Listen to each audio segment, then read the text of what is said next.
So the Safdie brothers first got major attention with the big release of Good Time, which was a pretty good time, not gonna lie. You having a good time? Yes. Anyways, I really love Good Time, and I'm gonna get soon into why. But then 2 years later, we get their next film, Uncut Gems, and I feel like overall people have really connected with this film, and A24 definitely gave this movie a big push in its marketing and advertising, and they spent all the money on their Oscars campaign.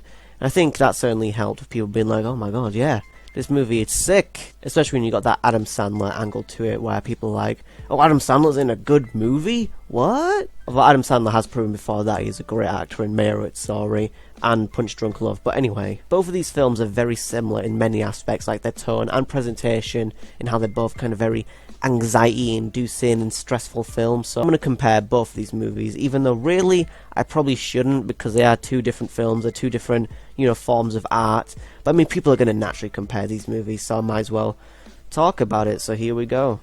Okay, so I guess the first category I want to get into is the characters. Now, what I love about Good Time is how the main character of the film is kind of an arsehole. He is a very immoral and deplorable person, but it's done in a way that it doesn't feel one-dimensional, how he's an unlikable character. Like, oh, we're just going to give him no depth because he's just a bad person. You're not meant to like him anyway, and that's all there is to his character.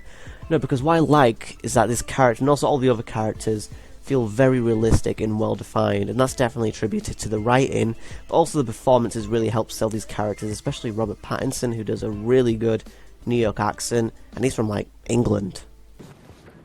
Excuse me. You Peter? Yes, I am. We're in the middle of... Hello. Nick, what are you doing? We're in the middle of something here. We're in the middle of an get up. exam. Hey, That's hey, me Nick, about Nick. the stuff and the pan and the Wait, chicken. wait, please. How Nick. would you like it if I made you cry, huh? Would you like that? No, I would not. Come on, get up. They told me I had to do this stuff. Let's go, let's go! No, but he has all my stuff. Wrote down all my Nick, stuff. shut up then. Yeah, this is really my good work. here. This is my stuff, Nick, okay? oh, shame on you, kind Shame brother. on me? You're not helping. Shame on you. Shame on you. And he completely disappears into this character, and his character Connie is a very untrustworthy and manipulative person, as the whole movie is about him trying to get his brother out of jail after something that he did, because he does love his brother who is mentally challenged, but what that means is he's willing to screw over anyone to get his brother back. And we do see him being really sketchy and shifty when he's like using his charms to manipulate other people, like this teenage girl or this middle-aged woman, into getting what he wants. He's a very morally grey character, because obviously he does care about his brother, even though, again, he's the reason he is in jail because of their bank robbery, as he's using him for, like, oh yeah, let's rob a bank. And obviously his brother is a part of it, but he doesn't know any better because he is retarded. And this bank robbery goes wrong, which causes his brother to go to jail. So Connie wants to get him out of jail, right? He tries to get some bail money, but the thing is they're poor, right? So the only way he can actually get him out of jail is by committing crimes. And that's basically his motivation for doing the terrible things that he does in this film. And there are moments where you do want to cheer for him because he does love his brother, that he's willing to do anything for him, and we as the audience also like this brother character from what we see of him, since he is mentally challenged. We feel a bit sorry for him. But there are other moments where you realise how much of a shitty person this guy is, because he pretty much sees everyone as disposable and just hurts everyone around him. I tell you, couple hours, right? Yeah, you got the full 10? $10,000. Yeah. Hey, you do credit, right? Yeah, yeah. Amor, cógele el crédito. $10,000? We do. You said it was like a couple $1,000. What's the loan? You get it back the same time as the 3. What's the difference? It's like $7,000 difference, you know? It's for my brother, and you're gonna get it back the same day, right? Right? Yeah, she'll get it back. You'll get it back. Are we cool? Again, the other characters as well also leave their impact in the story. Nick is a great character, he's the brother. And even this one guy called Ray, who shows up out of nowhere in the middle of the movie, is great too. He does one of the best flashback sequences like ever. He just talks about his story, and it's just like, it's so good. And literally the next thing I remember is I'm running down some random street, and I just see a fucking cab, and I hail it, and I just get in.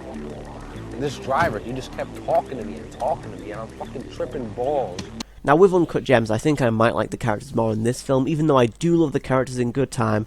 But Adam Sandler's character is really great in this. He plays this greedy and incredibly flawed character with a gambling addiction, which was really interesting. And this is a really great character study on someone who is constantly trying to chase this high feeling, right? When he continues to make these risky bets where his life is really on the line as he owes the mob some money, but he keeps gambling with this money that he's meant to, give to the mob. Like, really, he has the money right in front of him. He could just give it to him and boom, that's his way out. But he keeps gambling with it because he wants the more money, right? He's greedy, and he really loves those, the high feelings of these risky bets, and that gets himself into more trouble. Holy shit, I'm gonna come. And fuck you, man. I'm finished with this shithole. Like, literally, if he just didn't make these mistakes, he wouldn't keep getting beaten up all the time in this film. But the thing is, he can't stop himself because he's addicted, right?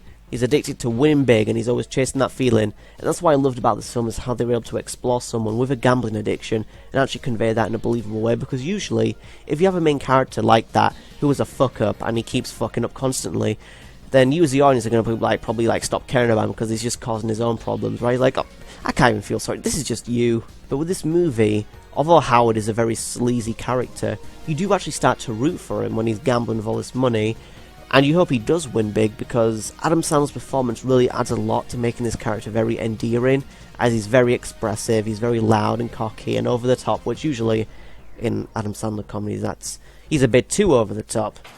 I disagree. I disagree, Gary. In this film, he's able to use that kind of charismatic Adam Sandler energy and actually subdue it and make it feel very realistic and believable for this jeweler store owner.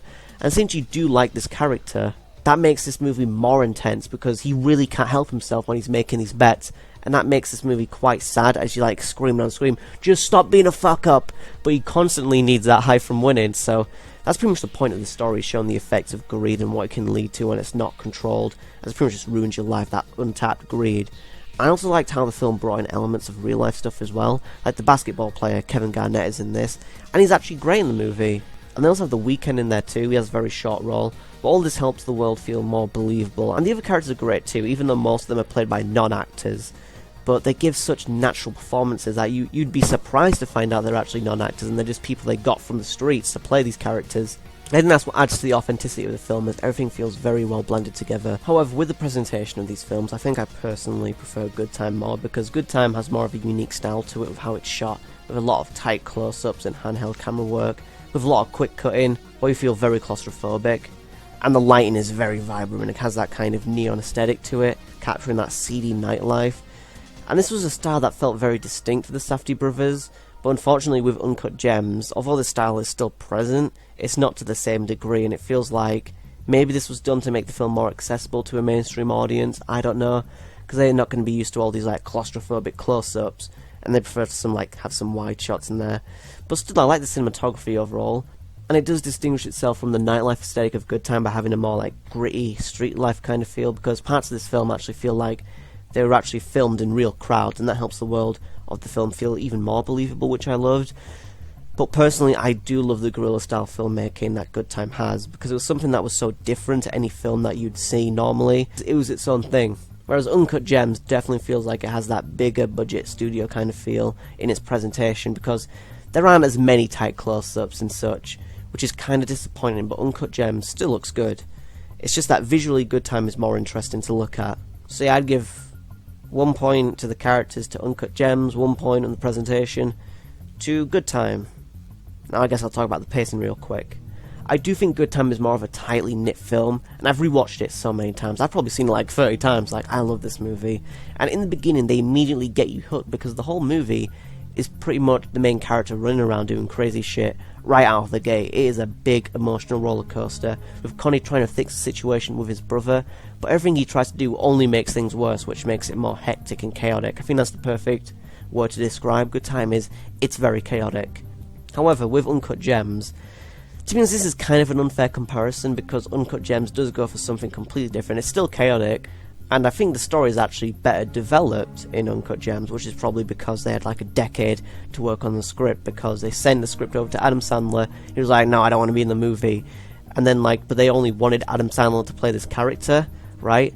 Because they were like, no, we don't want anyone else. And then once they made Good Time, Adam Sandler was like, okay, yeah, I'll be in this movie. I guess they did it again 10 years later, and then, I got a hold of it, and I saw there were other movies. The Safdie brothers, great, Good Time, and Daddy Longlegs, and all these great movies they did, and I got excited to do it with them. But yeah, initially when I was watching Uncut Gems, it kind of took a while for me to get really into the story, as it's setting up all these different plot points and characters that seem separate, but then eventually everything does come together, and once all that setup is done, you get a really good payoff in the finale, and when everything comes together, oh my god, is the ending so satisfying. It's a great conclusion.